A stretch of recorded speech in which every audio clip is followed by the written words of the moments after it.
Diga. Hello, Diga. Who is this? Who's this? Someone's been calling my family and trying to figure out who this is.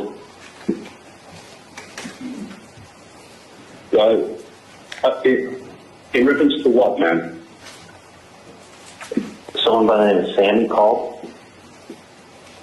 Yeah, that's me, man. All right, what's going on? Well, what's going on is my brother Tato. Okay, my brother Tato has not been taken care of. His family's not been taken care of. I talked to a dentist. Why are you calling me? Who are you? I gave the number to a lady. I don't know Tato. You don't know Tato? I'm sure you know Katie and Tuto. They've been taken care of since the family problem been taken care of up north. I don't know who you are. You don't? Well, this isn't going away, my friend. Because let me tell you something. I was at Broward with Tato, and he told me the whole story. He told me nobody was taking care of him. Nobody was taking care of his family. The family was taking care of Katie and Tuto, and nothing's been taken care of with Tato. So we know what's going on.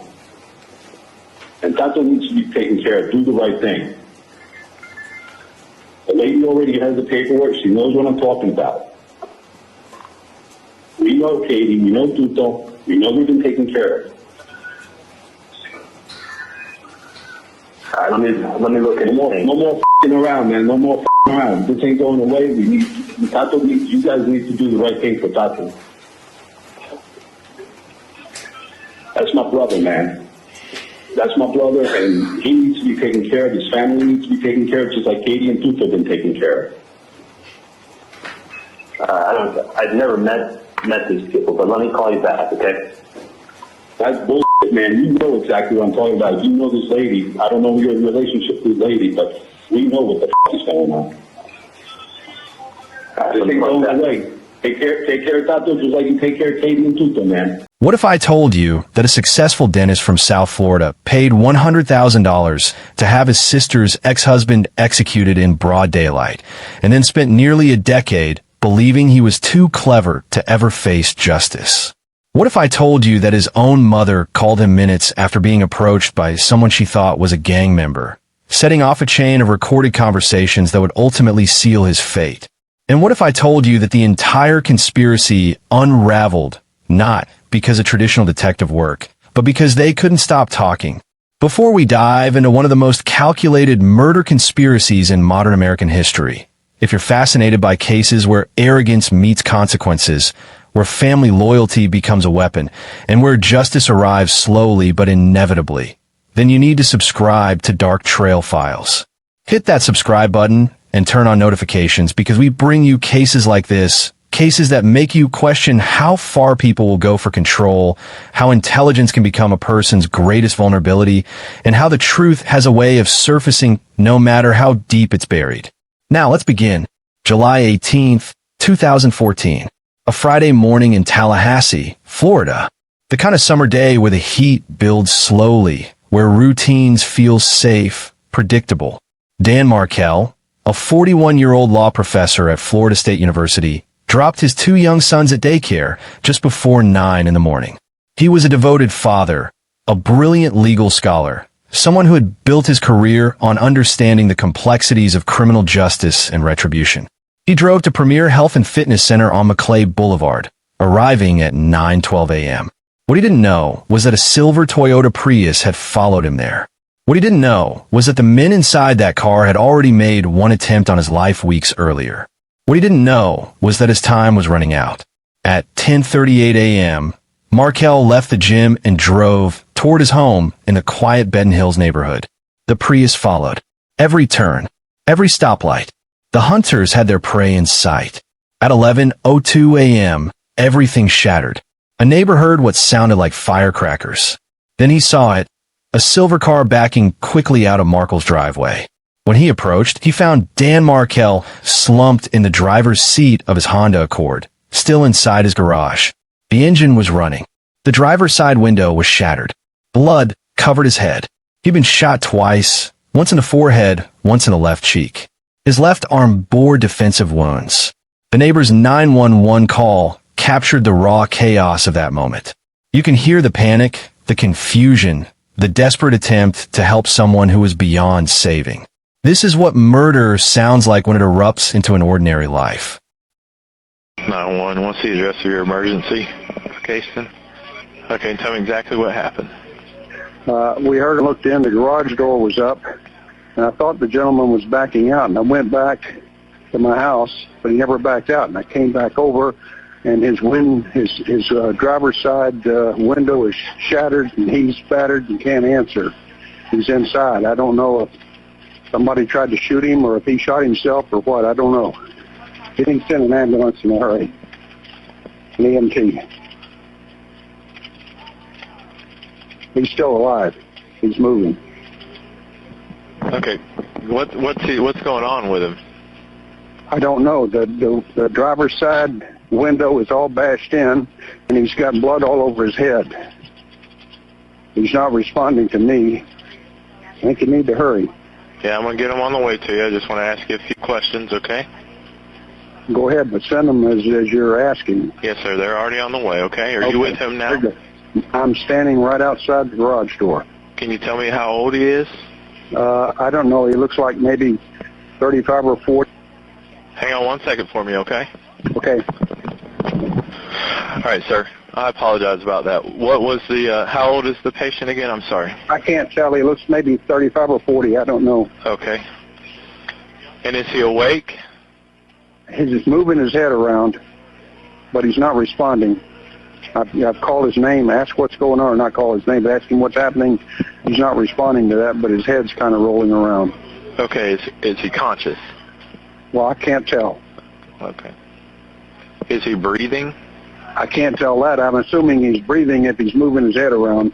Did you ever hear him talk or anything? No. Okay. You said he's sitting in the car, right? Correct, in the driver's seat. Okay. Where exactly is he? In the driver's seat? You know. In the driver's seat. Is he in the garage or? In the garage. Okay. Can you direct the emergency crews to him, sir? Sure. Okay. All right, I'm sending the paramedics to help you now. Just stay on the line. I'll tell you exactly what to do next. Okay. If it's safe to do so, see if he is conscious and breathing or moving at all, okay? It's not safe for me to do. I don't want to put my hand in here. Okay. Well, help's on the way. Okay. All right. I'll be standing by. And I've heard about break-ins in the area, and so I decided to walk over and take a look. And the garage door was up and asked him what was happening. And then I saw the window was shattered, and he's got blood. I'm going to be over here waiting for the EMT, honey. Okay, go ahead, but just tell the kids to hold on inside. They're okay. So tell them I'm out here. All right, just stay on the line with me for now, okay, sir? Okay, I got him on the way to you. Very good. I'm standing at the street, so if I see him coming down the street, I can direct him right in. So he won't respond to you at all?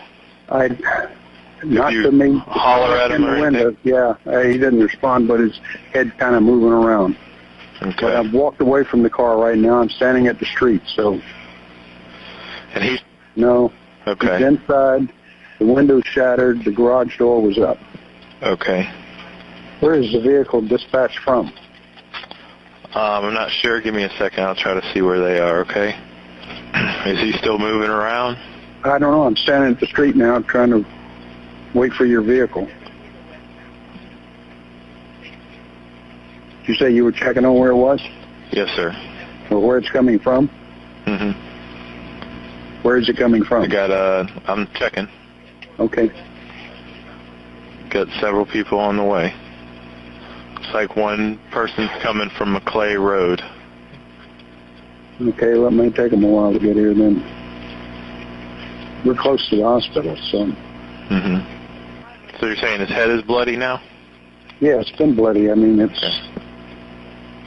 The window shattered. I don't know if he's tried to shoot himself. I don't know what the situation is. And it's the driver's side window, correct? That's correct. He's still moving around, so he's alive. Okay. Looks like I should have an officer coming up the roadway. Okay, well, we need EMT. Well, the officer's going to be there first. They're not going to come until we figure out what's going on, but they're on the way as well, okay? He better be if this guy's got a shot living. Yes, sir. They're on the way as well, okay? Yeah, it looks like could be the officer now. Is he there? Yeah, he's just coming up right now. Okay. I'm going to go ahead and let you go, sir, okay? Okay, very good. Thank you. The call went out. Paramedics rushed Markel to a local hospital, but the damage was catastrophic. Massive hemorrhaging, irreversible brain trauma. Dan Markel died the next day, July 19th, 2014, leaving behind 2 young boys who would grow up without their father. But here's what makes this moment so disturbing. While panic flooded that 911 call, while neighbors tried to comprehend what had just happened, somewhere in South Florida, people were going about their day as if nothing had occurred. Because for them, this wasn't chaos. This was a plan coming together. Violence erupts loudly, but conspiracies are built in whispers. And the whispers that led to this moment had started long before that Toyota Prius ever arrived in Tallahassee. Months later, when the trial finally began, that same neighbor took the witness stand. He had to relive what he saw, what he heard, what he could never unsee. This is what it looks like when an ordinary person collides with extraordinary evil. Geiger, please raise your right hand to be sworn, sir. Do you swear or affirm the testimony you're about to give will be the truth? Yes. You may take your seat. Please speak loudly and clearly for the jurors. You may examine the record.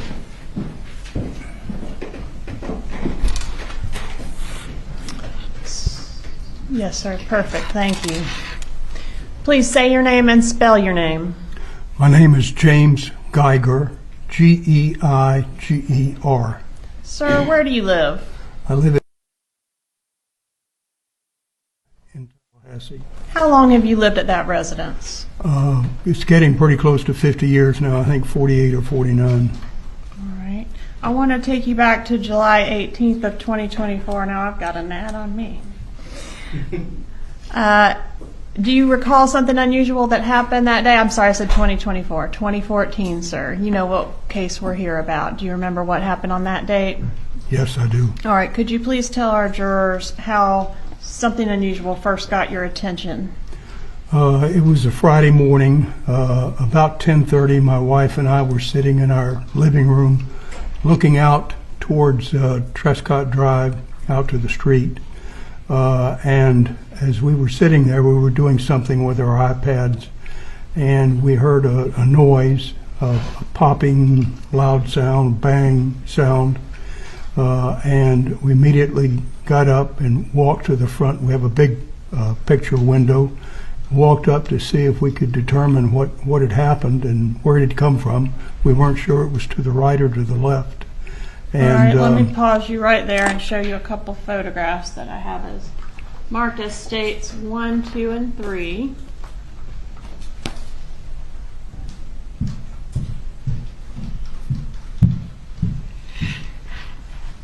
Okay. Do you recognize these photographs, sir? Yes, I do. Are these fair and accurate photographs of your residence at that time, as well as the view from the window you've described? Yes, it's true. Judge, at this time I'd ask to admit 1 through 3 and publish. Any objection? No objection, Your Honor. States 1 through 3 are admitted.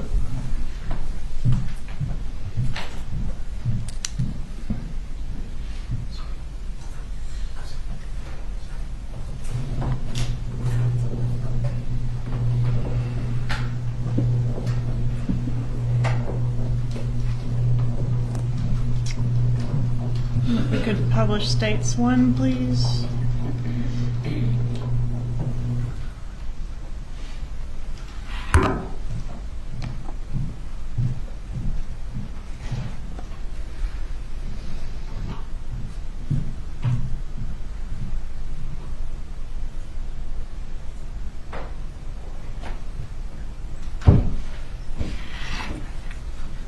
All right, sir, so if you could just explain, give me that pointer, please, what we're looking at in this photo, and I've got a pointer here if that's of any assistance to you.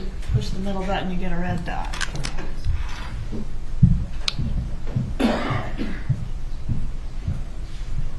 You don't have to use it. Oh, if you are going to use it, though, use it on the big screen, please, sir.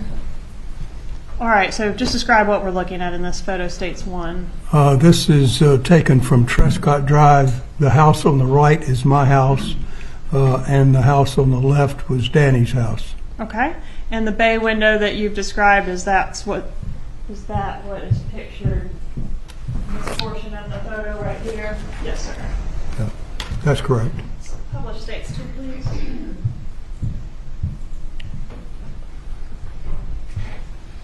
Sir, is this the view from that window? Yes, All this right. is what I saw as I looked out.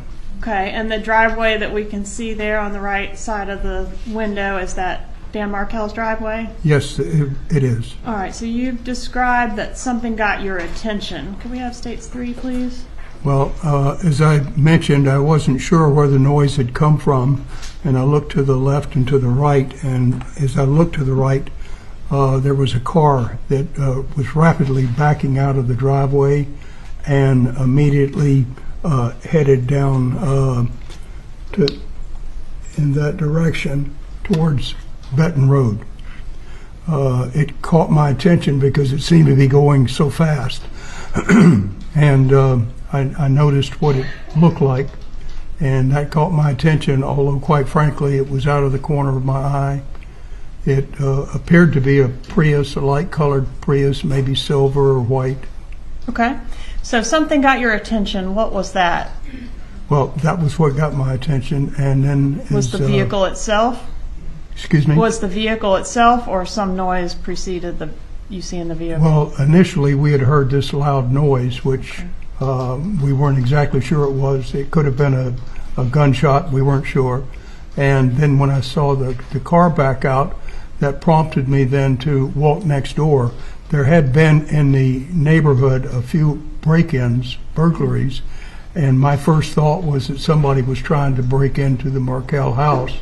And so I went out the front door and walked across over to Danny's house to see if anything had been damaged, maybe tried to be broken into the garage or something. Yes, sir. When you looked out, you said you saw the car back out and then exit toward Benton Road. Would that be going this direction to the right of the photograph or toward the left of the photograph? It would be towards the right. Okay, so out this way. And you said you walked over there just to sort of look around, make sure everything was okay. What did you see? As I approached his garage, I noticed that the garage door was open, his car was inside, and the motor was running. And so I thought then, well, I guess so much for a burglary. I don't think that's happened if Danny's there. So I turned around and walked back to my house. Okay. What happened next? After that, I can't tell you why, but I just stood at my front window and looked out and waited for a few minutes, maybe 3 or 4, up to 5. And for some reason, it just didn't quite seem right. Danny hadn't backed out, and I thought by this time he should have backed out of his driveway, and he didn't. And so I said to my wife, I think something just seems wrong. I'm going to walk back over. And so I did that. All right. And what did you see when you got over there? Excuse me? What did you see when you got over there the second time? Well, when I went back the second time, I noticed that the garage door was still up, the car was still running, and this time I thought, maybe I better walk on into the garage. He's probably in the driver's seat. He's probably on a cell phone talking, but I just wanted to make sure everything was okay. Yes, and sir. so I walked into the actual driveway then, and I saw that the window, the driver's side window, had been shattered, and I stepped on glass at that same time. As I looked inside, I saw a bloody head, and the head was slowly moving back and forth, rolling back and forth, left to right. And I hollered immediately, "Danny, what happened?" And I didn't get any response other than the head rolling, and so I hollered again, Danny, what's happened?" Still nothing. And at that point, I knew that I had to get the emergency medical team there as quickly as I could.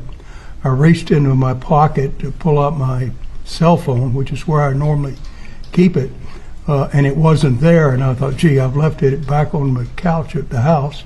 And so I quickly dashed back to the house, got the phone, and called 911. How many minutes do you estimate elapsed between the time you saw the Prius backing out, or really I should say the time you heard the loud bang, to the time that you were able to reach 911? Less than 10 minutes, more than 5 minutes, somewhere in there, I would say.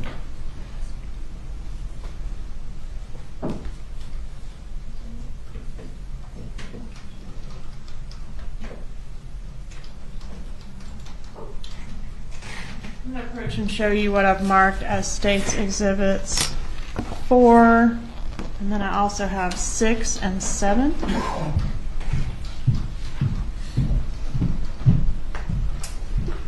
This is number 4, and I'll draw your attention to some initials on number 4, and then also 6 and 7. Mm-hmm. Do you recognize these photos? Yes, I do. All right, Judge, at this time I'd ask to move into evidence 6 and 7. Any objection? No objection.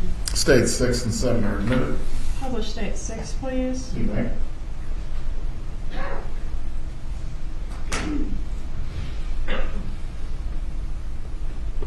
Sir, is this how the vehicle was positioned when you went over there and found Mr. Markel so badly injured? Yes, that looks correct. Publish State 7, please. Was the doors to the vehicle are open in this photograph? Were they open or closed when you went over? No, they were all closed. Okay, closed, and the only window that was damaged was that the driver's side window? That's the only one I saw. That's if there were some others, I didn't look at any other windows. I just simply saw the driver's side that was completely shattered. All right, yes, sir. And State's Exhibit 4, is this consistent with the type of vehicle that you observed in the driveway backing out that day? Yes, it was, although I didn't quite see that angle. Okay. Judge, at this time I'd ask to introduce States 4. Objection to States 4. No objection. Admitted at this time.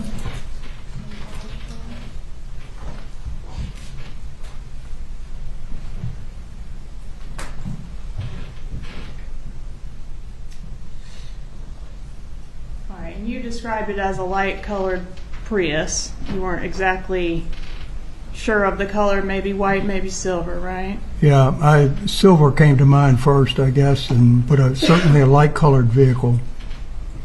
I'm going to approach and show you State's Exhibit 5. Recognize States 5? Yes, Is that Mr. Markel? yes, it is. All right, may I introduce States 5, Your Honor? No objection. States 5 is admitted. Publishing States 5. What did you know about Mr. Markel? Well, this occurred in 2014, and Danny and Wendy were newlyweds and had moved in about 5 years earlier than that. They moved next door. We were not particularly close to either one. We would see them occasionally out on the street.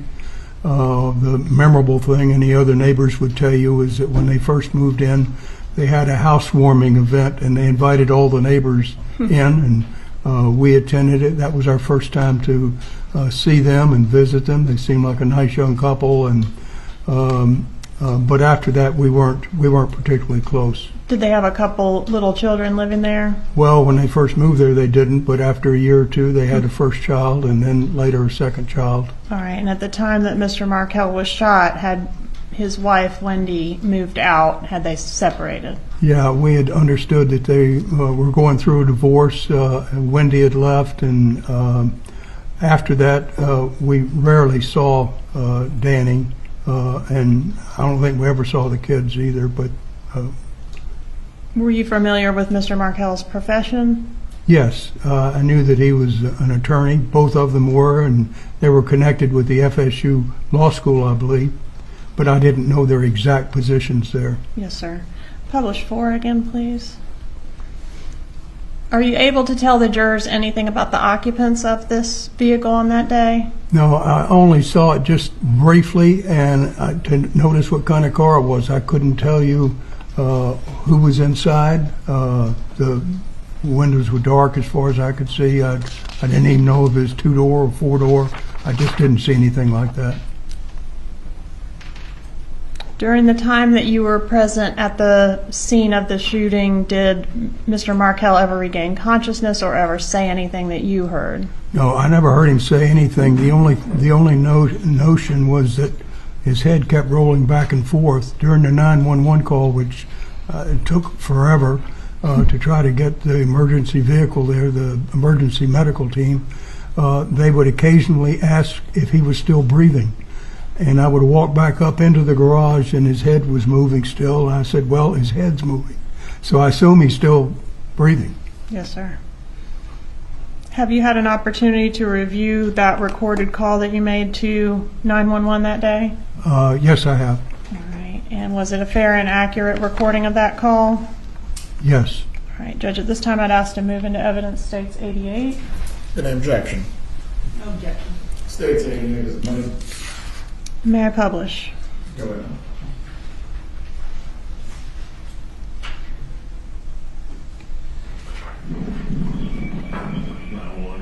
What's your emergency? It's right next door at my house, which is 2122 Trescott Drive. Can you repeat that for verification? 2122 Trescott Drive, the T. Okay, the phone number you're calling from? I'm calling from 850-212. Okay, tell me exactly what happened. We heard a loud bang and a car pulled away from next door. I came over and looked in, the garage door was up. And I thought the gentleman was backing out, and I went back to my house, but he never backed out. And I came back over, and his driver's side window is shattered, and he's battered, and can't answer. He's inside. I don't know if somebody tried to shoot him or if he shot himself or what. I don't know. And it was at this location, correct? Right next door. I gave you mine. I don't know his address. It's next door. Okay. He didn't send an ambulance in a hurry. EMG. He's still alive. He's moving. Okay. What's going on with it? I don't know. The driver's side window is all bashed in. He's inside. The car is running, and he's got blood all over his head. He's not responding to me. That number, by the way, is 2116. 2116.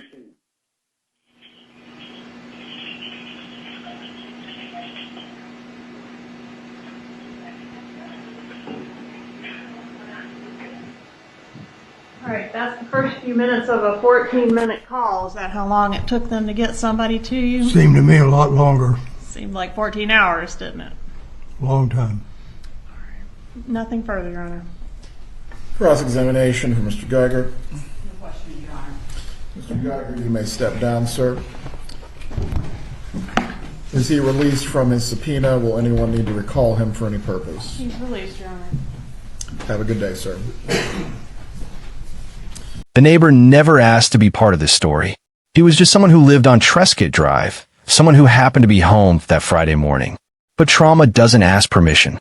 When he heard those shots, when he ran over and found Dan Markel dying in his car, something changed in him permanently. He became a witness to something he never wanted to witness. He became evidence in a case that would stretch over a decade. He became a reminder that violence doesn't just destroy its intended target. It radiates outward, leaving scars on everyone nearby. During his testimony, you could see the weight of it, the burden of memory. He described the scene with precision, the shattered glass, the blood, the stillness. He described Dan Markel's condition, unresponsive, slumped over. The car still running like the morning routine had simply been interrupted mid-motion. He described the silver car he saw backing out, how it moved quickly, but not frantically, how whoever was driving seemed almost practiced. And then he was asked the kind of question that stays with you. Did you recognize the person in that car? No, he didn't. Because that's the thing about murder for hire. The killers are strangers.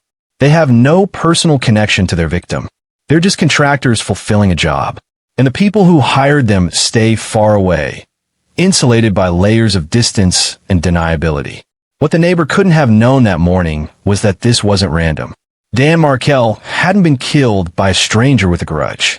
He'd been killed because his ex-wife's family wanted him gone. He'd been killed because a custody dispute had turned into something unthinkable.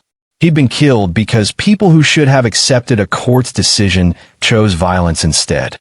The neighbor witnessed the end result. But the planning, the money, the coordination, all of that happened in whispers, in coded phone calls, in meetings at restaurants where people spoke carefully, always aware that walls might have ears. The neighbor saw the explosion. He didn't see the fuse being lit. But investigators were about to find that fuse. And when they pulled on it, the entire conspiracy would begin to unravel. Because the killers left something behind. Something they thought was untraceable. Police knew immediately this wasn't random. There was no forced entry. Nothing was stolen. Dan Markel had been specifically targeted. But by whom? And why? The first person they questioned was his ex-wife, Wendy Adelson. She was at lunch with friends when officers located her and drove her to the station. They didn't tell her what had happened at first. When they finally did, she broke down. She cried. She seemed shocked. She told them about their difficult divorce, about the custody arrangement, about how her family had wanted her to move back to South Florida, but the court wouldn't allow it. During that 5-hour interview, she mentioned something strange. She talked about a television that needed repair. It seemed like an odd detail to bring up in a moment, but investigators filed it away. She mentioned a former boyfriend, Jeffrey Lacasse, another FSU professor. 2 nights later, police brought Lacasse in for questioning. He had an airtight alibi. He was hundreds of miles away when Markel was killed. But he gave investigators something valuable. A theory. Don't focus on Wendy, he told them. Focus on her parents. Focus on her brother Charlie in South Florida, who runs the family dental practice. I've never seen this kind of obsession, Lacasse said. Their hobby is hating Danny. If you're looking at someone, don't miss Charlie Adelson. He told them about the family dynamics, about how controlling they were, about how desperately they wanted Wendy back in Miami. But theories aren't evidence. Police needed something concrete. They had the neighbor's description of the silver car. They had surveillance footage from a gym showing that car, following Markel through his morning routine. They had toll records showing a SunPass transponder, technology that wasn't even available in Tallahassee at the time, suggesting the car came from South Florida. They had hotel records, phone records, ATM footage. The pieces were there, but connecting them to the Adelson family would take time, patience, and strategy. It would be 2 years before they could make those connections solid. 2 years of watching, 2 years of building, 2 years of waiting for the conspirators to make a mistake. And in April 2016, the FBI decided to force that mistake. They called it the bump. An undercover FBI agent, posing as a Latin Kings member, approached Donna Adelson outside her Miami condo on April 19, 2016. He handed her a news article about Dan Markel's murder with $5,000 written on it and a phone number. He mentioned Katie, a reference to Catherine Magbanua, and Tudo, the nickname for one of the hitmen. The message was clear without being explicit. We know what happened. We know you're involved. Pay up or face consequences. He never said Charlie's name. He didn't have to. The bump was designed to trigger a specific response without giving anything concrete to report to actual law enforcement. Within minutes of returning to her condo, Donna called her son. The FBI was listening. She said someone delivered paperwork and they needed to talk in person. Does it involve me or other people? Charlie asked. Probably both of us, she replied. So you probably have a general idea what I'm talking about. That conversation told investigators everything. The immediate call to Charlie. The vague but understood reference. The urgency. That call was recorded. Every word. Because the FBI had obtained a wiretap on Charlie and Catherine. These wiretaps require probable cause and are limited to 30 days. The FBI had a narrow window. The bump worked perfectly. Charlie immediately called Catherine and told her about the man. They agreed to meet at Dolce Vita. The FBI followed. 2 undercover agents positioned themselves close. The restaurant was noisy, crowded. At the time, investigators couldn't hear much. But in 2022, a forensic audio expert enhanced the recording, filtering out background noise. And they finally heard it clearly. Charlie talking about being involved, about phones being tapped, about not speaking with law enforcement. And then, chillingly, suggesting they eliminate the undercover agent. If they had any evidence, we would have already gone to the airport, Charlie said during that Dolce Vita meeting. That line would haunt him. It revealed his mindset, his calculation. He believed he was too smart to get caught, that intelligence equaled immunity. He believed if he spoke carefully, used coded language, kept distance from killers, he'd never face consequences. But that recording, enhanced years later, became one of the most damning pieces of evidence. It showed consciousness of guilt, knowledge of criminal involvement, constant calculation of risk. By 2016, investigators had built a comprehensive theory of the case. Dan Markel was killed in a murder for hire conspiracy. The shooters were Sigfrido Garcia and Luis Rivera, both with gang ties. They were hired through Catherine Magbanua, who had a child with Garcia and was romantically involved with Charlie Adelson, making her the bridge between worlds. Charlie and Donna provided the funding, $100,000 split among the conspirators. The motive was simple and devastating.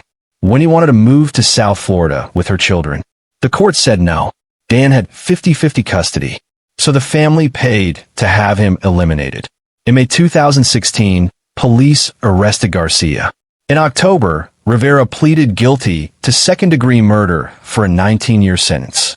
He cooperated, confirming Catherine was the woman in the middle, that the hit was ordered because the lady wants full custody. He described the planning, the failed first attempt in June 2014, the successful second attempt in July. In October 2019, Garcia and Magbanua went to trial together. Garcia was convicted of first-degree murder and sentenced to life without parole. The jury hung on Magbanua, 10-2 for conviction. She remained in jail awaiting retrial. In May 2022, Catherine was retried. The prosecution presented enhanced Dolce Vita audio. This time, the jury convicted her on all counts. Life without parole plus 2 consecutive 30-year sentences. During trial, she testified that evidence led her to believe Charlie Adelson was involved. The walls closed in. On April 21st, 2022, Charlie Adelson was arrested and charged with first-degree murder. The man who believed he was untouchable was about to face a jury.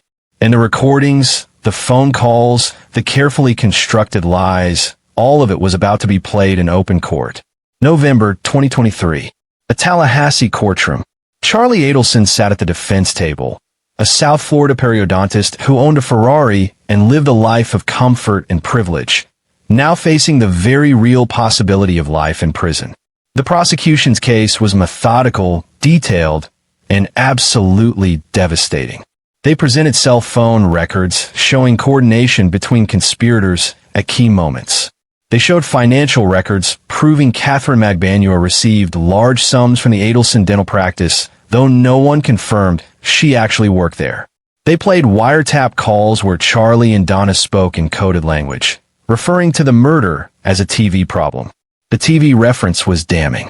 Wendy mentioned needing a TV repaired during her police interview the day Dan was shot. 2 years later, Donna was caught on wiretap talking about the TV being repaired. The code had existed before investigators were even listening. When it came time for closing arguments, the prosecutor stood before the jury and did something remarkable. She didn't just present evidence. She reassembled years of lies into a single, devastating truth.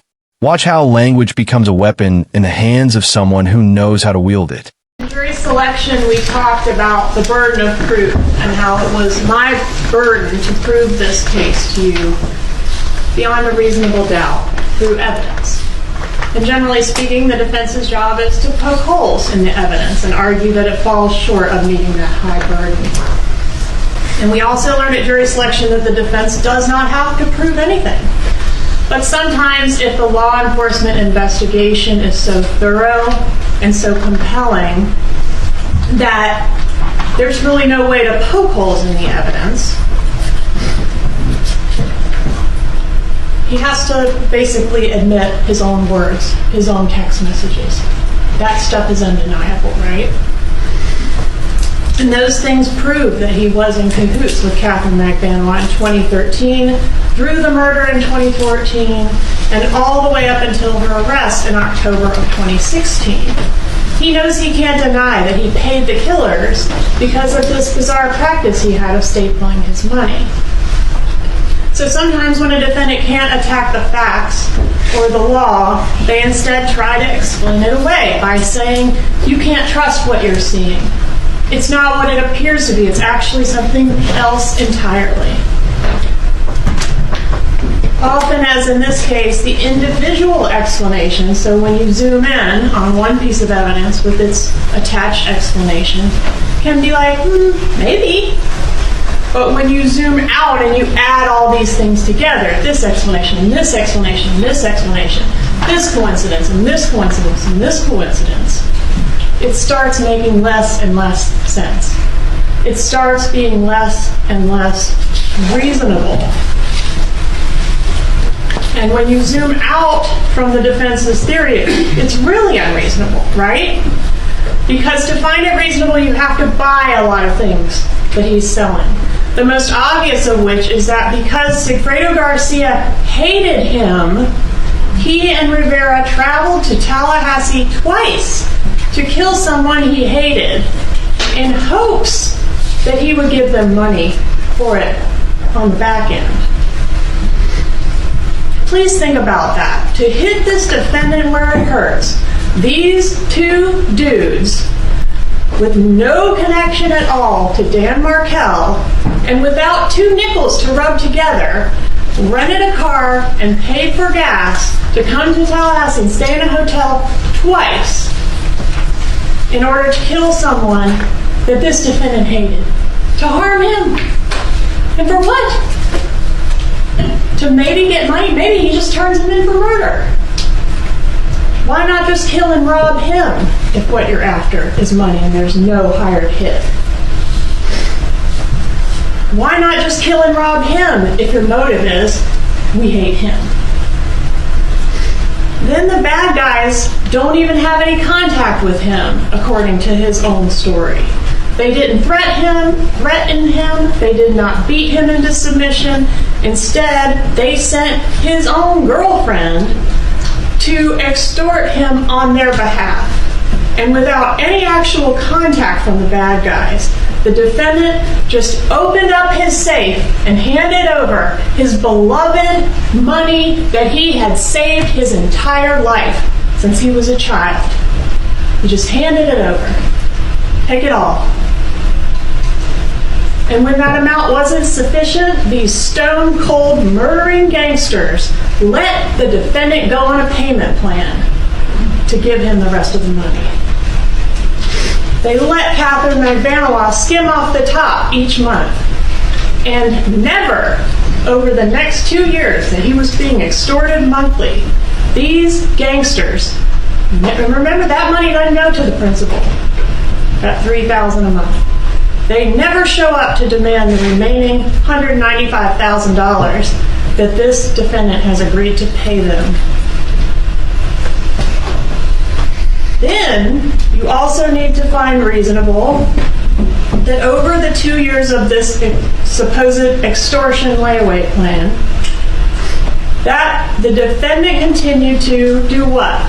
Send these kissy faces and love texts to Catherine McBanois.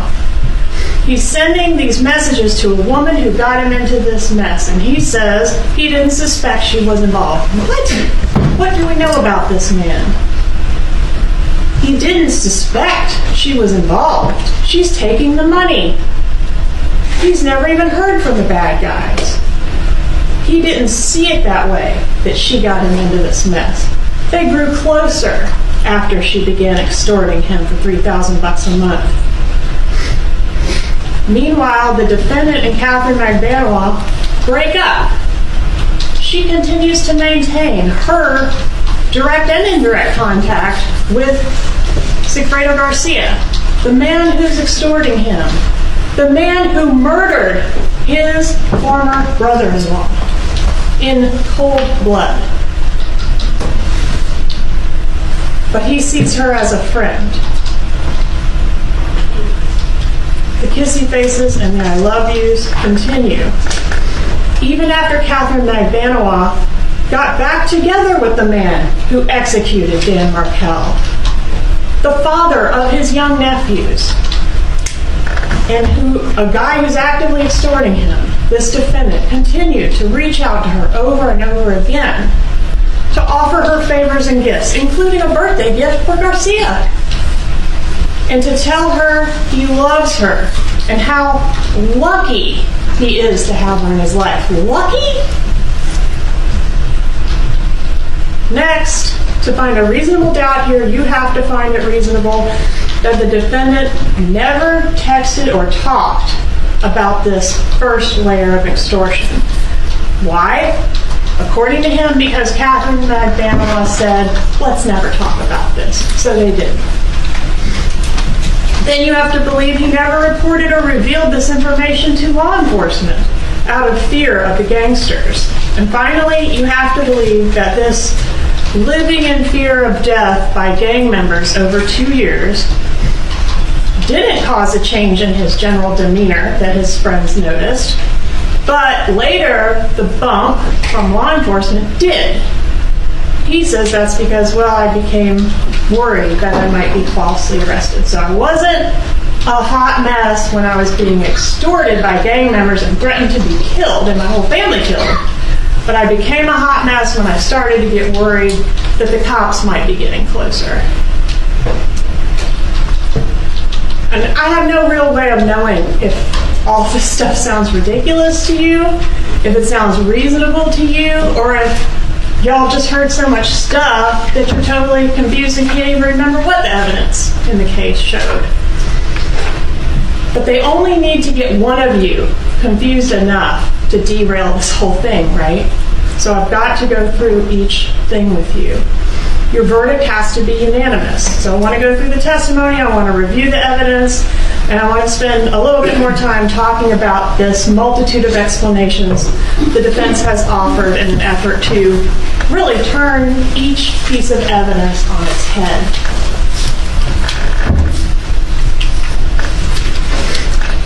This is Dan Markel. He is the victim in this case. A brilliant lawyer, a funny guy, a son, a colleague, a brother, a mentor, and a friend. But most of all, a father.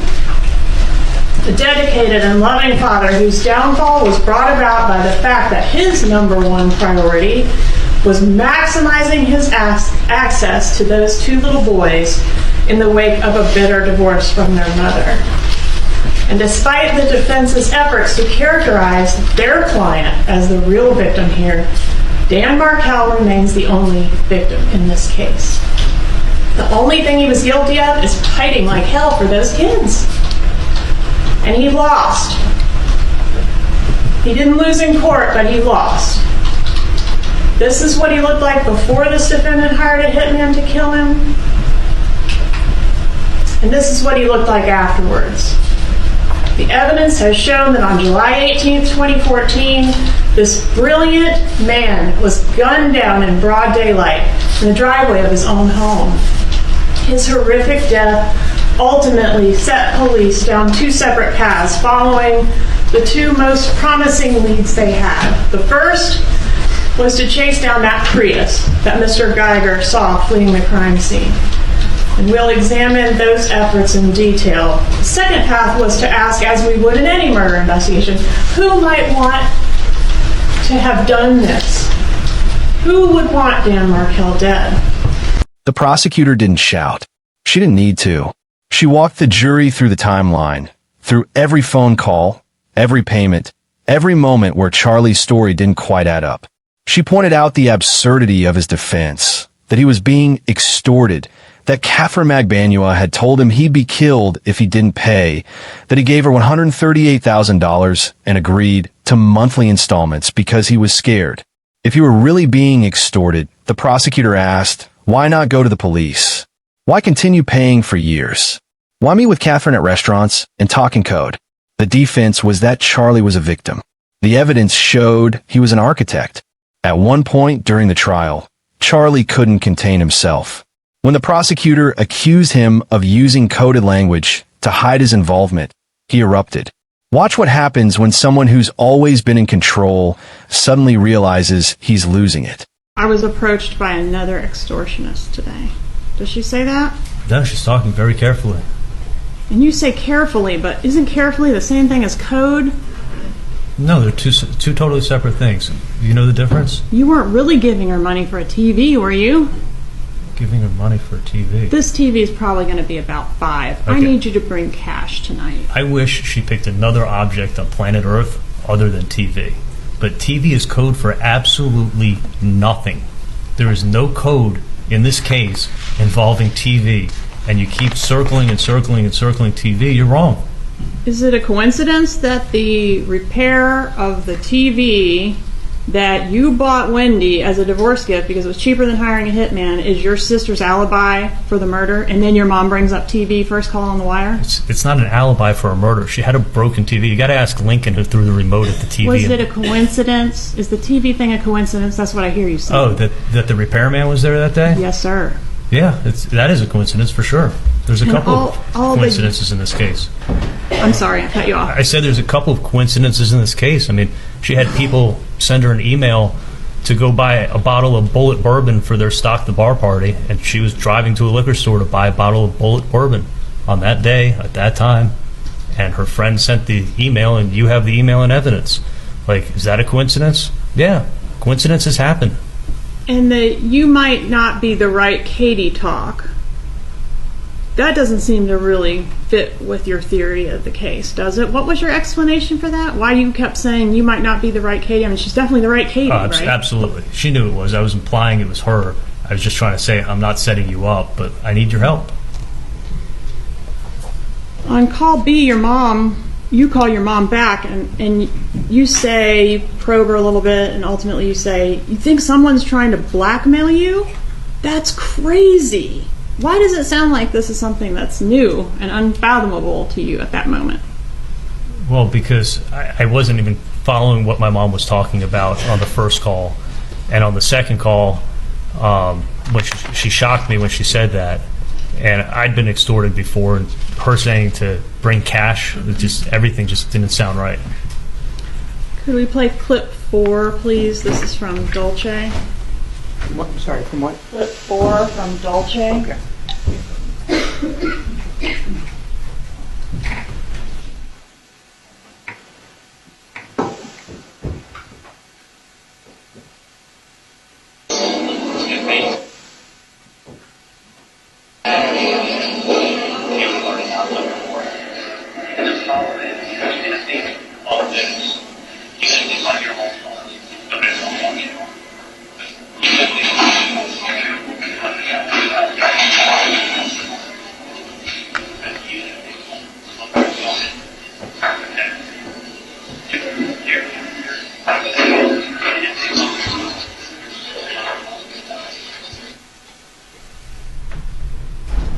Even if they had any evidence, the first words out of your mouth on this clip, even if they had any evidence.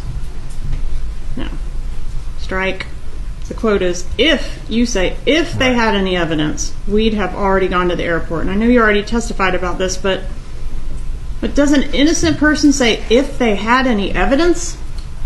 Right. Katie's saying it's the police, and I'm saying that we're innocent. They're not going to have any evidence to show we were part of something that we were part of. If we had any part of this, we'd be going to the airport right now. And Isn't it true, doctor, that they're not going to have any evidence because you were careful? No, because we weren't a part of this. You were smart. No, we weren't a part of this. You walled yourself off from the killers. I was sure they're not going to have evidence to show I did something I didn't do. So we're not running to the airport. And you're untouchable, right? No, we didn't do a murder. I wasn't part of a murder. There's no reason to run to the airport. In the next clip, you're discussing what's going to happen if this person that did the bump goes to the police. And you're going through all these scenarios, these possibilities. Wait, if he goes to the police? Yeah, the blackmailer goes to the police. They're going to say, where's the weapon? And he's not going to know. He's just going to have hearsay, basically. Someone told me they did it, and it's not going to be enough to get the investigation anywhere. Why are you thinking through the possibility of the blackmailer going to the cops if the blackmailer doesn't have any dirt on you to take to the cops? I wasn't thinking about the blackmailer. What I was trying to say is I don't know anything about Sigfredo. I don't know anything about this crime. I was trying to tell her that I'm harmless. I don't have any knowledge of what went on. Like, the last thing I wanted is that now that she's saying it's the police, is someone to come and kill me and think I'm some kind of loose end. So that's why I'm saying that. But that's not what you're saying. You're saying if this is a person that Luis Rivera ran his mouth to, and they go to the police, it's going to be worth zero. Because they're not going to know anything other than, hey, my brother told me this. I don't know if I was saying with someone who knows Luis Rivera. I was trying to make a point that I don't know anything. And then you suggest what they would have to do is get him to wear a wire and get the person to confess, and that's probably what this could be, an effort to do, right? Well, they're thinking that we were part of a murder, so this was the same thing I said before, is that this is their theory, so this is a police tactic, and it could be either a bad guy or the police, and this is how they're pursuing it. Exactly. So as long as you keep your mouth shut, you can get away with murder, right? No, not at all. Isn't that what you told Ryan Fitzpatrick? No, Ryan Fitzpatrick is someone who stole over $500,000 from me. That's not my question, sir. Sorry. Did you say that to Ryan Fitzpatrick? No, never. Never at all. Why do you go into so much detail about rental car examples? Let's start with, strike that. Can you agree that the Prius, you knew that the police were looking for a Prius at the time you met at this Dolce Vita restaurant? I think it had been released at that time. All right, and you heard the recording. You're arguing. Let's play the clip. This is going to be clip, I think let's play 7 and 8, please. Dolce.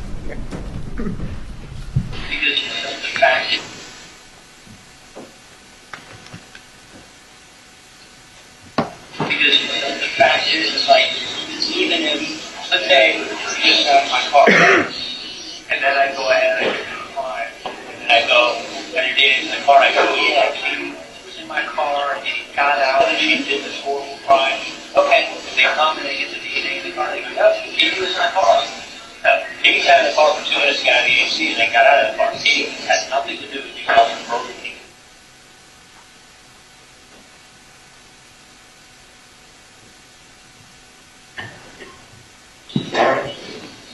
Outside of that, there's no evidence. Okay? If you have a car and you can link this person to renting that car that you drive, okay. But you have to prove that they were also driving that day too. They didn't rent it and lend it to a friend. What if you rented a car and hey, Katie, can I borrow for the weekend? I'll bring it back on Tuesday. You go, yeah, sure. So you rented a car. You've been in that car. I drive into fucking Orlando. I rob McDonald's in Orlando. I come back and I go, here's the keys, Katie. And you go, okay, thanks. And if you rented it, well, what if you were fucking out all weekend and you didn't even know I took your car? I did something and I brought it back. Okay. My point is, I don't have any knowledge of what went on. Evidently, this person is either pretending to or does. I don't want someone paying business. Okay.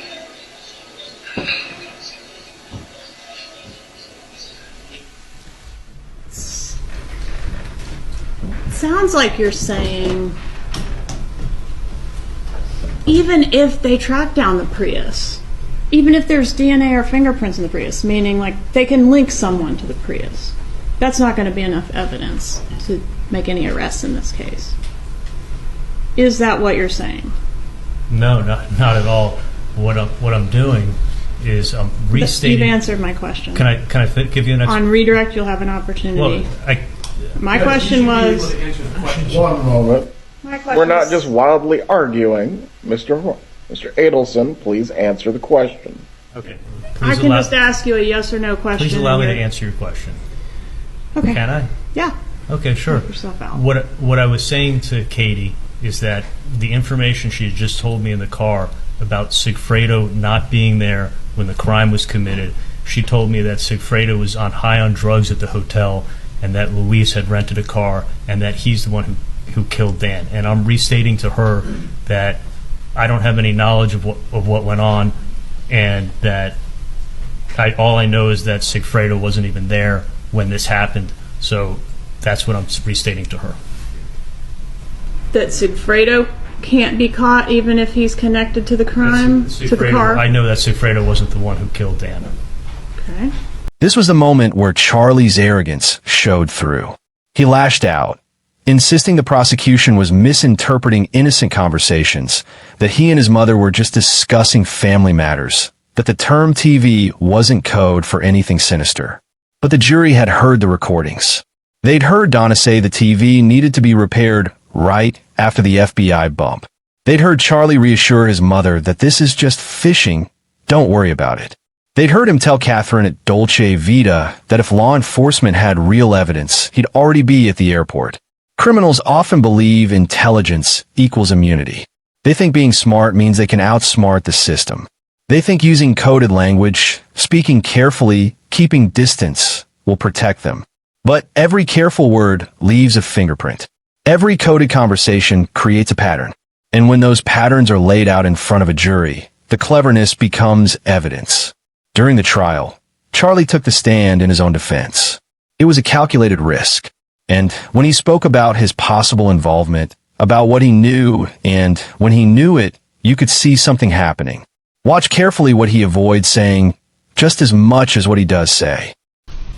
Did you have any input on the decision to change the boys' names from Markel to Adelson? Absolutely not. Do you and Donna have to protect Wendy? No. Does Wendy appreciate everything you and Donna do for her? You got to ask her. I mean, she's my sister. I love her. I try to give her my best advice I can. And if I care about her, and I give her my advice, whether she takes it or not, is up to her. She's a grown woman. Let me ask it another way. Do you feel, or isn't it true that you don't feel that Wendy appreciates everything you and Donna do for her?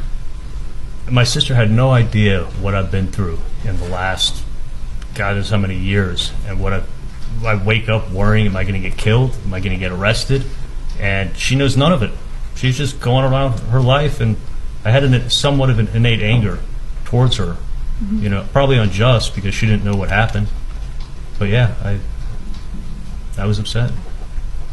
And weren't you saying on the wire that she doesn't appreciate what you and Donna have done for her? I don't know if I said that she doesn't appreciate what I've done for her, because I never did anything for her. Okay, so that was my next question. What have you done for her? Nothing? Other than give her advice and care about her, be a big brother that loves her. Would you say Wendy's a little bit spoiled? In some regards, I mean, she gets a lot of help, for sure. Is she a little less savvy about how the world works than you are? I don't know. I mean, you got to ask her. Could you trust Wendy with a secret that could ruin your life? It's not a secret. It's something that would get me killed, so I didn't want to tell her. Can we agree that she obviously knew something about this crime? She found out when she came to court. I never told her anything. I'm talking about the murder of Dan Markel. She knew something, right? I mean, it's not a coincidence she went to the crime scene, is it? You're talking about the route that she took that day? I'm talking about her pulling up to the crime scene tape. She never went to the crime scene. She was going to buy a bottle of liquor that, coincidentally, the person sent her a stock the bar party buy a bottle of bullet bourbon that she was going to pick up. She wasn't driving to a crime scene. And I think she made that clear, too. Nobody knew a murder was taking place. She pulled up to the crime scene tape, Dr. Adelson. She didn't pull up to the crime scene tape. She was driving down the street and then had to make a U-turn. It was blocked off. But she wasn't going to. She couldn't help herself. Nobody knew a murder was going to take place. She exposed you all to some degree by those actions, didn't she? No. Not at all. And then she threw you under the bus in her interview, didn't she? Nobody knew a murder was going to take place.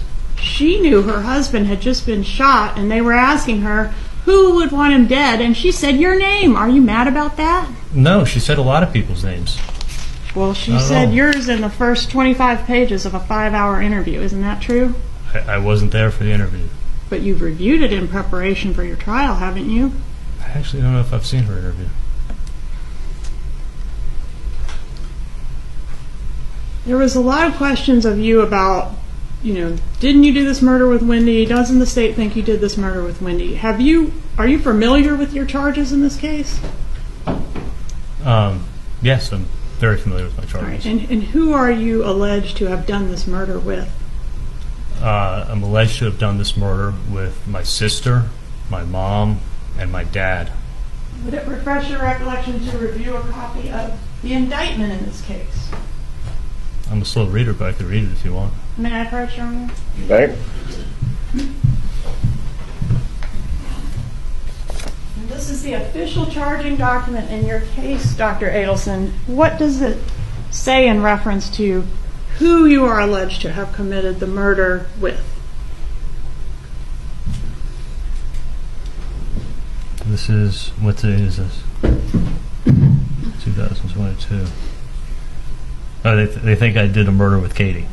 Catherine McBanoa. Yes. Anybody else? Give me a minute, I'll read.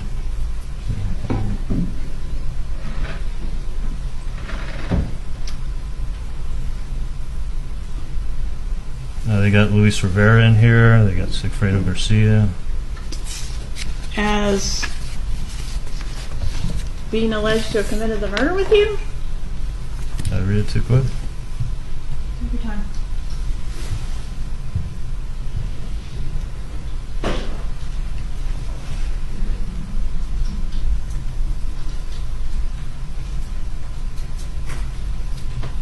Should just be at the very top of each charge. On or about July 18th, 2014, did unlawfully. Okay. Yeah, Katie. Catherine. Okay.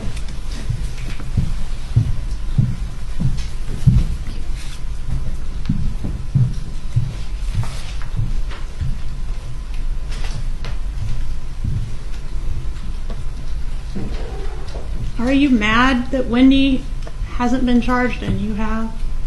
No, I'm mad that I got charged for a crime that I didn't commit. Do you have any innate anger with Wendy over that fact? No, not at all. Are you pissed that she told all that stuff to Jeff Lacoste? I don't think she said that to Jeff, but I wasn't there. How did Lacoste know about the celebration dinner? That we went out to dinner. She got sick, so she may have told someone that she threw up. And then what, he just added the part about you referring to it as a celebration? I never referred to it as a celebration dinner. I picked my sister up. I said, where do you want to go to eat? She said she wanted pizza or sushi. I said, I know a great sushi place. We went there. We didn't have reservations. We ended up sitting at the bar for an hour waiting for our table. And she had 2 drinks and got sick. She vomited on the dinner table. Or at the dinner table. Yeah, she got her to the bathroom. But yeah, she doesn't drink alcohol. So those 2 drinks, and I think on an empty stomach, I think she got really sick. But there was no celebration dinner. It was the first time that she actually really left the house since she got back from Tallahassee. She was devastated. Did you say something to her about the murder of Dan Markel right before she vomited? Absolutely not. Do you remember what you said right before she vomited? She was I think she said, I don't feel well. And I say, oh no. And then she threw up. Before that? No, I think I said, oh no. And then she threw up. Before she announced that she was going to be ill. Right. Do you remember what the conversation was? Just how's the food? How's your I mean, we were probably about halfway through dinner. If you look at the timetable, we weren't there long. Why did you brag to Jeffrey Lacoste about your connection to the Cuban criminal element? Never said that to Jeff Lacoste. So he's making that up? If he said it, I never said it. Well, you were in here when he said it, weren't you? I heard him say it, yeah. But I never said that to him.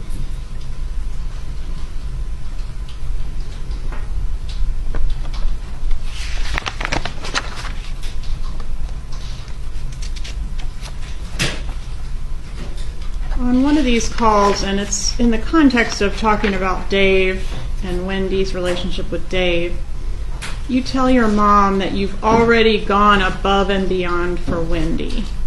Was that a reference to having her ex murdered? No, that's me getting tired of this Dave stuff. I mean, Dave's a great guy. I mean, everyone who meets him likes him. He's not only super successful, but he's very low-key, like T-shirts and jeans kind of guy. And he loved my sister's kids. I mean, if you listen to The Wire, the point I was making is not how successful he is. The point I was making is that my nephews farted on him, and he thought it was funny and didn't bother him. And he also has 3 young kids, the same ages as my sister's 2 young kids. They actually met in line when my sister was registering the kids for school, and it was they've been friends for years. So I thought it was a great opportunity for my sister to have a great guy in her life. And I was getting sick and tired of Dave calls, and The Wire started in April. My sister's birthday's in April, Dave's birthday's in April, so you got a ton of Dave chatter on this case. But believe me, I'd go crazy if I was talking about Dave like this all year long. So that's a no? You did not reference having her ex murdered? Absolutely not. When you said no. You've already gone above and beyond? No, that was me getting sick of dealing with the Dave stuff. As great as the guy as he is, I was still getting sick of it. When the $1 million offer was conceived, do you recall whose idea that was? My parents. Why was the relocation worth $1 million? Well, it was actually I was going to pay a third, so I only looked at it as that way. Why was it worth it? Mm-hmm. That's the question. Because it was going to help my sister out, and it was going to give her a good opportunity for a good job down here, and she was going to be around family, and family's important, so that's why. Isn't it true that financially you came out ahead on this deal as opposed to if you had coughed up the third of the $1 million offer? How in the world did I come up ahead? This is the craziest Financially, thing. you paid $138,000, then you paid $2,000 a month plus the $1,000 payroll amount. You're still about over $100,000 ahead financially than if you had coughed up the $333K. No, I would have been better off paying. And first of all, I never paid for murders. This is a crazy question, but paying $3,000 a month for life is not anything anybody wants to do. I didn't say anything about paying for a murder. I said you paid $138,000, which you did. I got extorted for $330,000. Selective memory is a defense mechanism. When Charlie testified, he claimed he didn't know about the murder plot until after it happened. He said Catherine came to him claiming she knew people who were involved, that they wanted money or he'd be next. He said he paid because he was scared. He said he never asked for Dan Markel to be killed, but his memory was convenient. He remembered certain conversations vividly. Others he couldn't recall. He remembered feeling threatened. He couldn't remember discussing the murder before it happened. He remembered giving Catherine money. He couldn't remember why she was suddenly in his life right around the time his family was most frustrated with Dan Markel. Hesitation, deflection, carefully chosen words, all tools to distance himself from guilt. But distance only works if there's no trail. And Charlie had left a trail of phone calls, payments, and recorded conversations that told a different story than the one he was trying to sell. There was one moment during his testimony that seemed to catch him off guard. When he recalled the moment Catherine told him about the murder, something in his demeanor shifted. This isn't recollection. This is narrative control slipping away. When you get to the house, you said you called Katie after your shower. Why did you call her? To see if she was still planning on coming over and what time she was going to be there, because it was already like 10:15. And did she come to your house that night? Yeah, she said she was going to be leaving shortly, and I think I even said either text me or call me when you're on your way. Did she actually come to your house that evening? Yes, she did. Okay. Around what time did she arrive? She got there about 11 o'clock. What happened when she arrived? When she arrived to my house, she came in through the garage, entered into the kitchen from the side door like she always does, And she just looked panicked and upset. I mean, she walked straight in and gives me this big, tight hug and asked me, like, are you okay? And I said, yeah, just a horrible day. But she looked more upset than I've ever seen her. And I'm like, are you okay? And she's like, no, I'm not. I'm like, what's wrong? She's like, just come sit down. I need to talk to you. Where did you go? We walked into the living room. And what happened when you got to the living room? We sat down on the couch, and she started to talk to me. And she said, listen, this is all my fault, but I had no idea anything was going to happen, but this is totally my fault. I spoke in too much detail about your family's personal problems, about your sister, Dan Markel, and the $1 million offer. What did you say? I'm like, what are you talking about?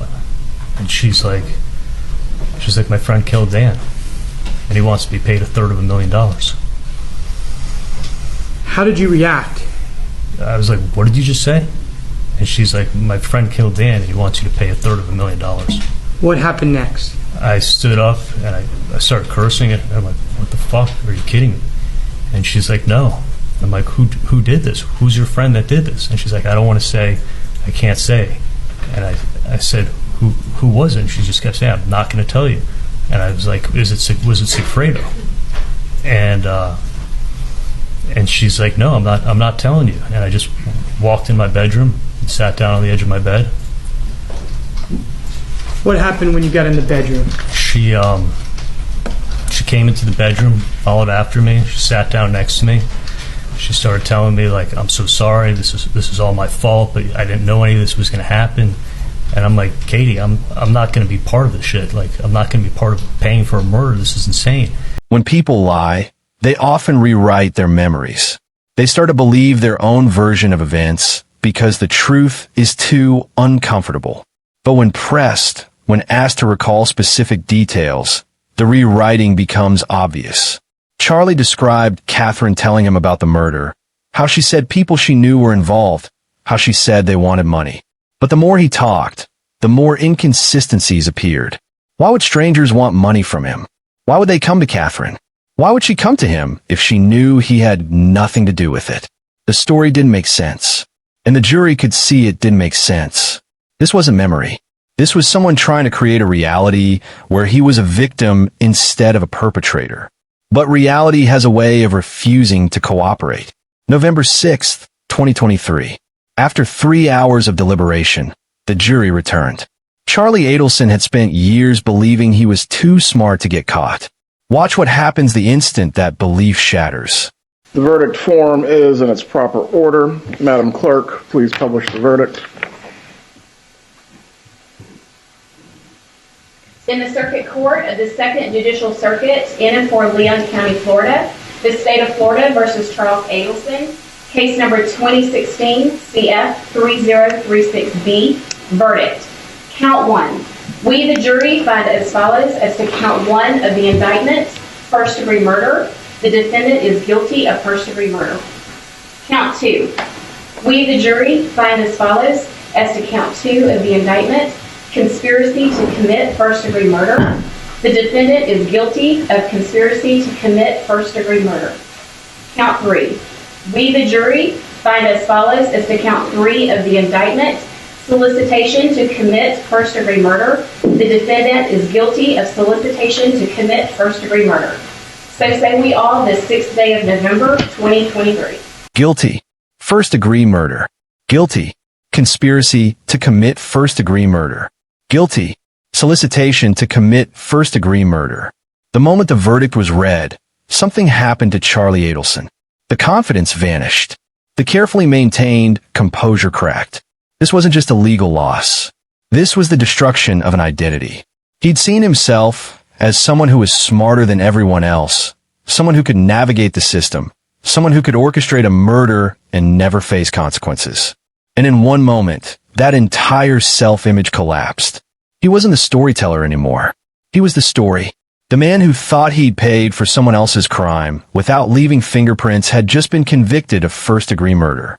Behind him, Dan Markel's father, Phil Markel, buried his face in his hands. 9 years. 9 years of waiting for this moment. 9 years of living with the knowledge that his son had been executed in his own driveway. 9 years of watching his grandsons grow up without their father. And finally, one of the people responsible was being held accountable. The courtroom was silent except for the sound of the verdict being read. Charlie Adelson stared straight ahead. His defense attorney put a hand on his shoulder. But there was nothing left to say. The evidence had spoken. The jury had spoken. And the carefully constructed identity of a man who thought he was untouchable had been dismantled piece by piece. But the story wasn't over. Because 1 week after Charlie's conviction at Miami International Airport, something happened that would shock everyone following this case. December 12, 2023. Charlie Adelson returned to court for sentencing. This is the moment where the illusion of escape dies permanently. No hypotheticals. No spin. Just numbers, time, and finality. Counts be run concurrently. Very well. Mr. Adelson, I'm going to give you the opportunity to make a statement if you wish. You do not have to speak. However, this is your opportunity if you choose to do so. I do. Very well. As to count 2, you are going to be sentenced consecutively to 30 years in the Department of Corrections for conspiracy to commit first-degree murder. As to count 3, you are going to be sentenced to 30 years in the Department of Corrections consecutively for solicitation to commit first-degree murder. The credit for time served that applies in this matter is how much? 597. 597 days will be applied as credit for time served in this case. If the clerk could please read all fees and costs that would apply as well.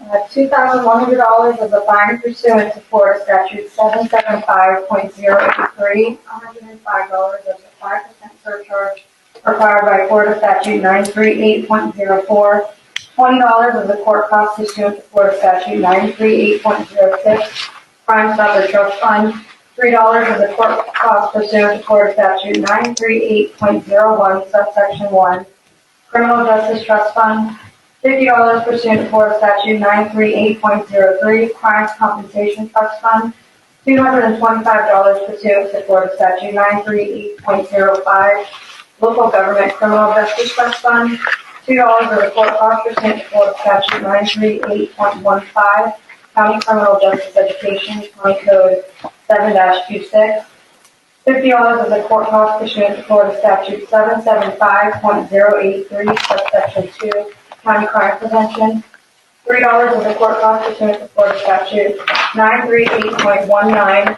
Teen Florida Assessment, Mayor County Florida Code 7-28, $65 as a court cost pursuant to Florida Statute 939.185, County Additional Court Cost, County Code 7-24, with a total of $2,623. Mr. Rauschbaum, is there any lawful objection for you to raise to the assessment as announced by the clerk? No, Your Honor. Those amounts will be assessed at this time. Ms. Kappelman, I will reserve 90 days of jurisdiction to address the cost of prosecution in this case. By statute, the state is entitled to the 100, but this is in excess of the 100 is what you're referring to. Yes, Your Honor. Very well. 30 days to appeal both your conviction and now your sentence. Mr. Adelson, you are going to be fingerprinted today, and from here you are going to be sent to the Department of Corrections to begin serving your sentence. Mr. Rauschbaum, if you please can timely file the notice of appeal so that way there is no issues regarding any review of the conviction itself. Does either party have anything further to raise to the court before we finish for today? Nothing from the state. No, Your Honor. We are in recess. Mr. and Mrs. Markel, have a good day. Thank you for being available so you can provide your victim impact statements. Have a good day. Thank you, Your Honor. Thank you.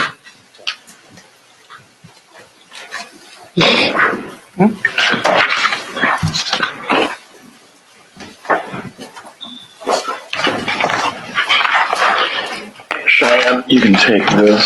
This is the pre-sentence investigation information.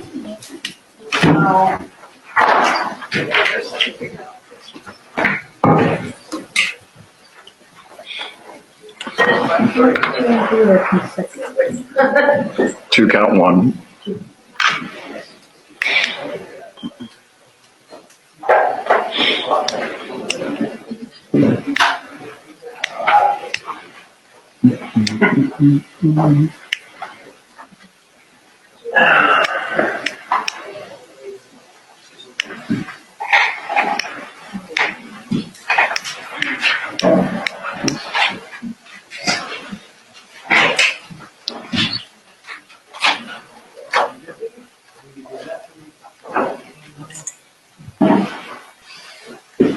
Life in prison without the possibility of parole for the murder conviction.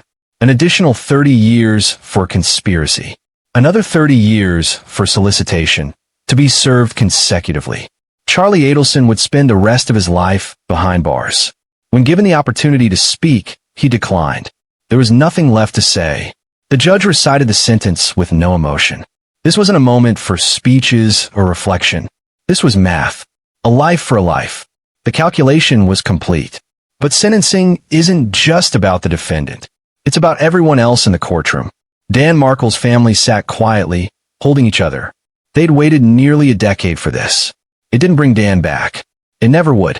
But it meant the person who orchestrated his murder would never walk free again. Justice doesn't arrive dramatically in real life. It arrives patiently, methodically, through years of investigation and months of trial, and one final moment where a judge reads numbers that add up to forever. 1 week after Charlie's conviction, FBI agents arrested Donna Adelson at Miami International Airport. She had a one-way ticket to Vietnam, a non-extradition country. She was 73, a grandmother, and according to prosecutors, the co-architect of Dan Markel's murder. She pleaded not guilty. Her attorney said she was simply a loving mother supporting her son. On the day of Charlie's conviction, he called his mother from jail. The conversation was recorded. Listen to what happens when family loyalty mutates under pressure, when love becomes strategy, when comfort becomes coordination. Hello, this is a prepaid collect call from Charlie. an incarcerated individual at the Leon County Jail. This call is not private. It will be recorded and may be monitored. If you believe this should be a private call, please hang up and follow facility instructions to register this number as a private number. To accept charges and consent to this recorded call, press 1. Thank you for using Securus. You may start the Charlie. conversation now. Charlie. Hey. Hey there, how are you? How are you? Okay. I'm alright. Where are you? Are you still in that cell? Yeah, I'm still in here. So the chief's gonna see me at some point today, and whenever he comes through, and then supposedly Dan's gonna come to the jail, and I asked them, they said when your attorneys get here, they'll take you out to see them. I'm sure I'll see them behind glass. So I thought Dan. I didn't know that Dan went. I didn't know if he went home or not yesterday. No, he's driving home today. Okay. So they will let you see him today. Yeah, but I mean, it's going to be behind glass. I'm going to be picking up a phone, talking to him through a sheet of glass. So, did you get sleep last night? Yeah, on and off. I mean, they got the lights on, and it's bright in here. It's like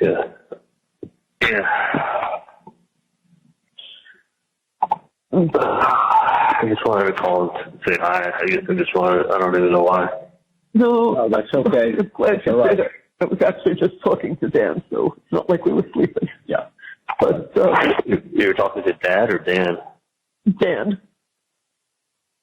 It's cold. Yeah, but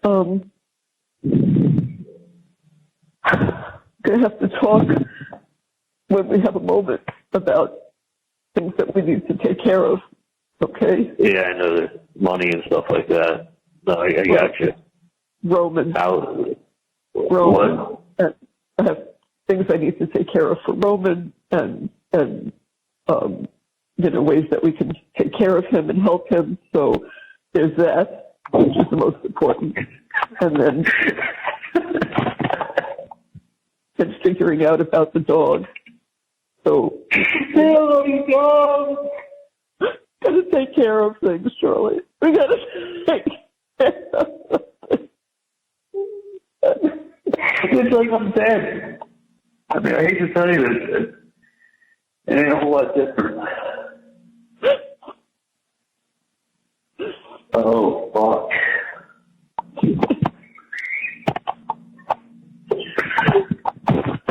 No, please, I know.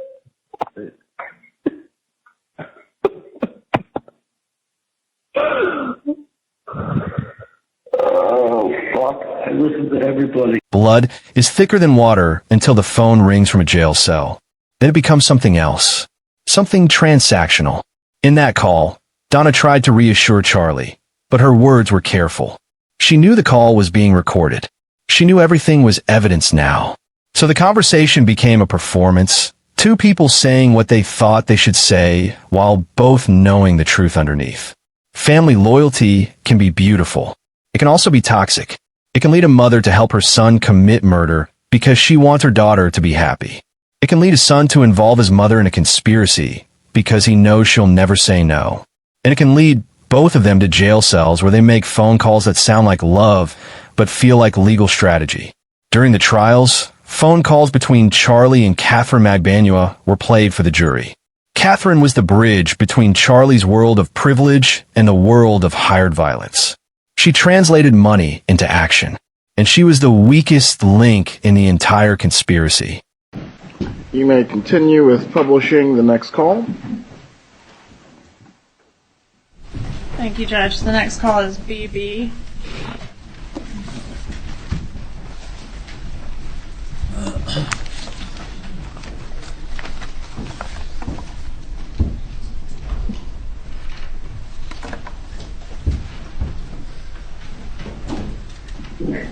What happened? Somebody called my dad's office today, looking for him, saying that they dropped off some paperwork to him last week, and there was a phone number on there, and it's actually the person was Erica, and then Erica called my mom up because she's like, normally I wouldn't call you up, but I got a strange phone call. Where's the phone number that they're calling from, though? I can ask Erica, but Erica said a guy by the name of Sandy called the office this morning saying that I left some paperwork with Dr. Adelson last week, and I left a number on there, and he needs to call me at that number. No, somebody's like fucking police in the room and shit. Well, this is the third. Call the number. Call the number. They don't fucking call on my fucking phone. There's someone who wants to be called back. Let's put it that way. Do you still have the number? Yeah, well, obviously that number, nobody picks me up. Well, that's not a working number. It's like a Gmail number. Nobody's calling me. All right. I'm just asking you to find out who the fuck it is. It's like, get that number that's off of the thing, off of the number, off of the freaking, caller ID. At the office? Yeah, obviously. But this is like a fucking bullshit game. Well, they're not coming out on foot, they're not writing letters, and they're not calling the office because they have nothing better to do. Well, I don't know what to tell you because I called that number myself. Okay, well, let's call that number again and find out what the fuck's going on. And nobody picks up. And you just try another number and left a message. Okay, well, I'm trying to get whoever's threatening your family and helping you guys out and trying to help you guys out, but it's like if they don't pick up, then what the fuck? It's like it's a fucking joke. I understand that they fucking called this morning and they're waiting for the phone call. That's what I'm telling you. And since it's 3 times. Number or whatever that is that's calling you or your The family, 305. whatever it is. 6570. You have the number. Exactly. That number is obviously, it's like a non-working number. Okay, can you find out? Okay, and it's like, I don't know how to understand. It's either somebody's pulling your phone, somebody is just harassing you, or somebody's trying to get something out of you. Find out who the fuck it is, because the other phone call is going to be the FBI. I'm telling you. Well, I'm telling you, and then when they do catch the person, they're going to be asking you lots of questions about who Katie is. We already spoke about this. It's like not even like a fucking joke anymore, because obviously it's like somebody's fucking harassing you guys, or somebody's harassing and using my name, and it's like, Okay, make it through. Find out who the fuck it is. That's all I'm asking. no, I'm not going to take on my fucking cell phone because it's fucking bullshit. It's fucking somebody trying to fucking pinpoint some bullshit. Like it's getting aggravating. Yeah, it is. All I'm saying is find out who the fuck it is and tell them to stop playing their games. I don't know who you have to talk to, but it needs to be nipped in the bud. No, man, I'm gonna handle this shit myself, bro. Because this is some fucking bullshit. I'm gonna handle it my motherfucking self. Well, change my motherfucking number. They fucking, if Erica wants to call back and like, oh, is this the right number? Okay, I have your fucking, whatever fucking shit taken care of. Okay? Because this is fucking bullshit. That's correct, bro. I'm about to go to that fucking FBI. I'm fucking getting irate with this shit already. It's either the FBI fucking playing games or fucking whatever it is because I'm fucking getting pissed. Alright, go find out. I'm saying. Give a wrong phone number. Maybe you're an idiot. You give a fucking wrong number. Get the fucking number and fucking call because I'm gonna call them. Okay. And fucking try to me. I don't even fucking give a shit about all this fucking coach shit, whatever shit anymore. Okay. I'm pissed the fuck off. Like, I'm gonna fucking go to the cops right now. Okay, well, either you go to the cops or we go to the cops. Exactly. We'll find out. We're both gonna fucking go to the cops because this is fucking bullshit. We'll find out who the fuck this is. Because this person evidently knows you and knows your family. Yeah, and they know me and they know my family. So. You don't think they're not fucking scared of shit out of me? Like somebody's fucking saying my name out loud or whatever? If someone's messing with you, they're messing with me. If someone's messing with me, they're messing with you. It's one and the same. So what I'm saying is, find out who the fuck that number doesn't fucking work. If you can get a hold, you go to different offices, call them on the fucking number. See if the fucking number works. Bottom line. Because I tried myself and that shit does not work. Kate, call them, find out who the fuck it is. Now, trust me on this. Find out who the fuck it is. Get the number, listen to me, and get the number and tell me all of the things because there were four people. I'm going to call your parents to go fucking FBI. What else fucking doing this thing? And fucking go and fucking report whoever's harassing you. That's it. Kate, you have to get back to it. You have the number I gave you the other day. I have the fucking number. I have told you. Listen, I called the number. This is not a working number. Good. Get the number that calls your fucking office. Listen to me for once. I will. You're going to call Erica. Fucking A, bro. I'm going to fucking fuck up whoever the fuck is fucking with me. I'm going to call my mom and have my mom call Get your that office. fucking number. Because some of the fucking parents, that number's been called and that's not a working number. It's either somebody's playing you, somebody's tapping into some shit, and somebody's just trying to fucking aggravate somebody. Okay, let me And I'm aggravated. You want me to have Erica go on the caller ID and look to see what number that was that called? It's a fucking number. Obviously, you're calling from somewhere else, and it's not the same number that you said. How about you call and find that out? Okay, do me a favor. Try that number I gave you the other day, and I'm going to call my mom and tell her to call Erica and ask her to look it up on the caller ID. Okay? But call me. Whatever it is.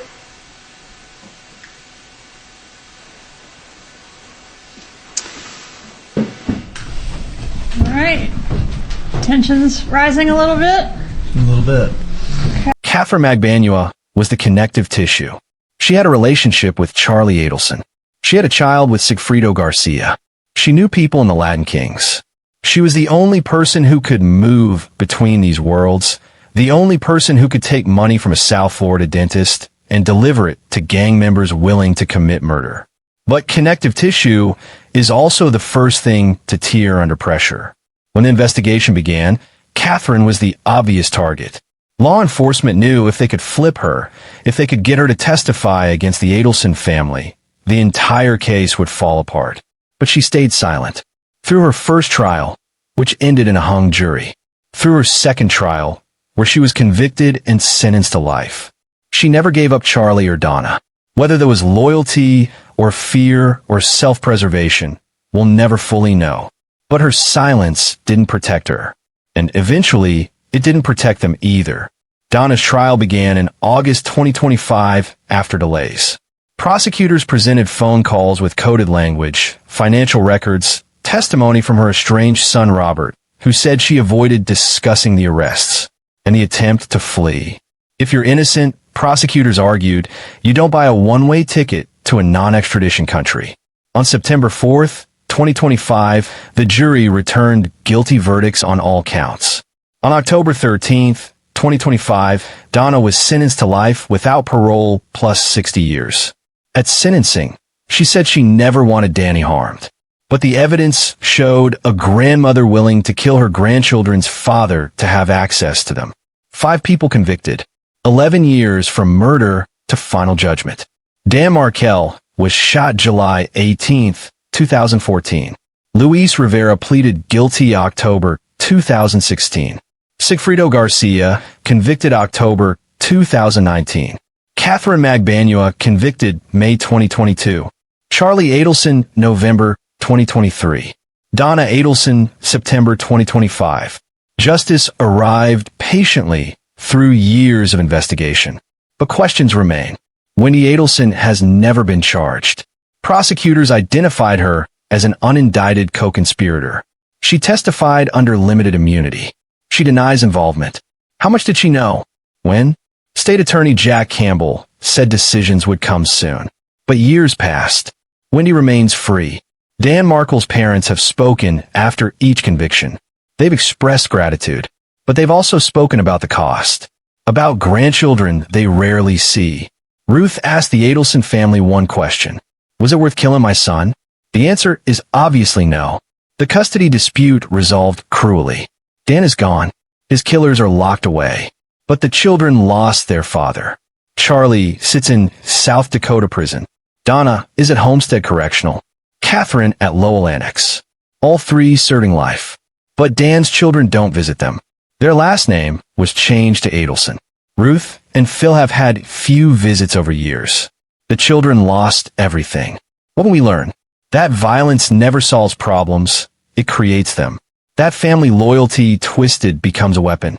That intelligence without morality is arrogance. That coded language doesn't protect you when investigators are patient enough to decode the pattern. That justice takes time, but arrives eventually. And that some decisions, once made, can never be undone no matter how much money or cleverness you possess.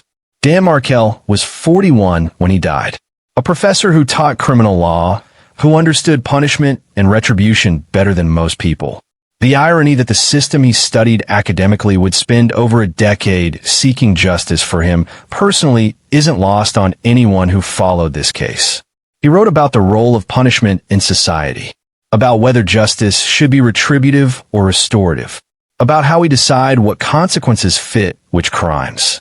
Now his own murder has become a case study in those very questions he dedicated his career to exploring. This case reminds us true crime is real people experiencing real loss. Families torn apart by decisions that seemed rational to someone somewhere.